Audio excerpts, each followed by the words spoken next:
Hey, what's up, man? I watched your video and I just want to tell you a few things. And there's some parts that I certainly do agree with you on, and there's some parts that I do disagree with you on. Let me start with where I disagree, and it's just one really small part, is when you mentioned the controller malfunction issue. I disagree with how you feel about that for a number of reasons. Number one, you can't really prove that a pause wasn't done intentional or not. When a controller malfunctions, and the game just pauses, you can't really. It's really hard to say whether he actually paused the game or if his converter fucked up.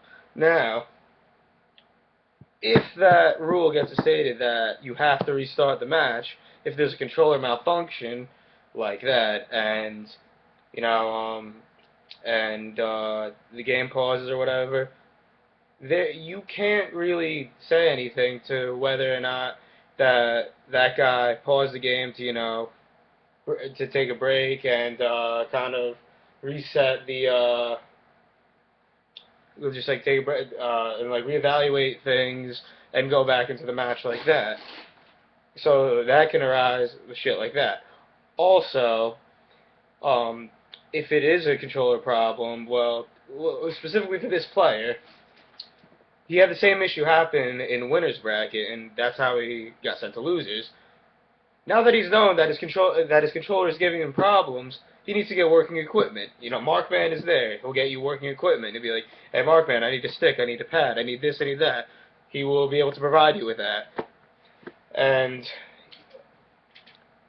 you really just gotta hold that. I mean, the thing is, it opens up too many issues of was this done on purpose or anything like that. Because a very common thing also is that like a habit that a lot of online players, because the start button doesn't do anything, is to just mash start. You know, when they're getting comboed, and it's just like you just can't be doing it. And I don't. And the whole sportsmanship thing is, if there's really that much money on the line, who's gonna say no to that? Let's be real here. Anybody I would say yeah, you gotta hold that. Get working equipment. I'm sorry. But hey, what can I say? I don't really see a problem with that, and I think that if the rule changed, things would be. It opens up more problems than it solves. The way to solve that is don't pause the game. Get working equipment if it's going to pause the game. If your buttons shit out, I'm sorry. Like, your buttons suck. Get working equipment. If you pause the game, you just gotta forfeit the round because you totally broke everybody's flow with how the game is going mentally. Agree or disagree, that's how I feel. I respect your opinion. But anyway, moving on. I really do agree that there needs to be a lot of changes in the fighting game community in order to get corporate sponsorship. The people that you mentioned in your video, who definitely did screw you over in the end, I'm not surprised at all that that happened. There are a lot of people in this community that are genuinely not good people and are freeloaders and will do shit like that. That happens, and I don't think you can really do anything about it. That's just the kind of people that this community attracts. But there are a lot of good people where a lot of good came out of this. And I'm just very saddened that this has to be your first experience with the fighting game community, and I honestly just deeply feel sorry for you because this is a community that I've been a part of. I'm 20 years old now. Been around it since I was 16, I think. Yeah, right before I turned 17 is when I went to my first local. But yeah, I'm honestly just really upset that this is how it was, and this is not. This really shouldn't represent the fighting game community.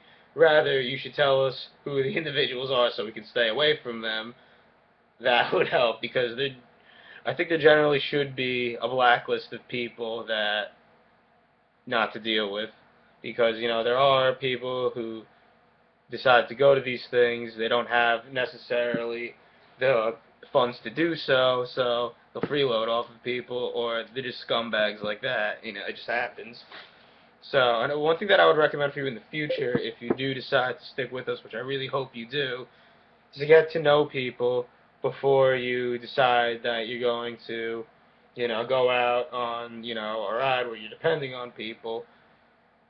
Like, that just opens up the possibility for people to take advantage of you. And even though I know you probably went into this thinking that this community, these people can't be all that bad, it really is just the sad truth that there are people like that in there, and you need to be careful. And well, the thing is, on the bright side, there's much more good in this community than there are that. It's just that those people do exist, and I feel that they tend to be people that are more well known. And I hate to say this, but I don't know if I want to. But fuck it.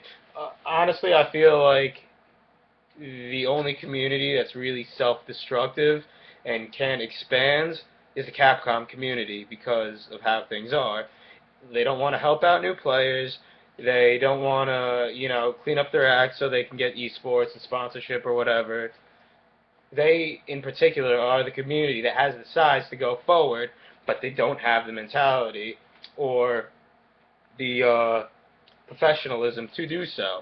However, I feel like in communities like, in, not necessarily they also do lack of professionalism, but I feel like the smaller communities do in fact try to help out each other and try to help new players out. If you want to get sessions in with top Capcom players, good luck.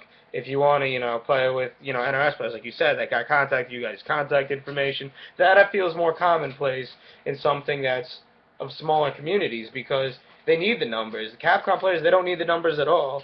They kind of take those numbers for granted, and it's kind of sad. But anyway, that's just a couple things I wanted to mention.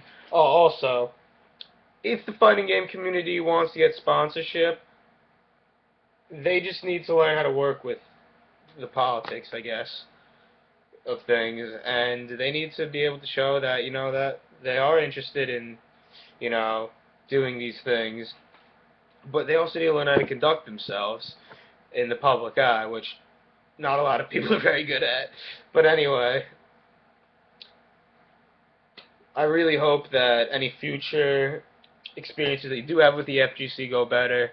As you can see, I am very personally deeply saddened that the community that I grew to love really did you wrong, and I really wish I did know the names of those individuals so I know in the future these are people to look after, and you don't have to tell them publicly. If you can send me a private message letting me know these people don't deal with, I would really appreciate that. But anyway, I'll see you around, man. Hopefully at another event if you decide to stick with us.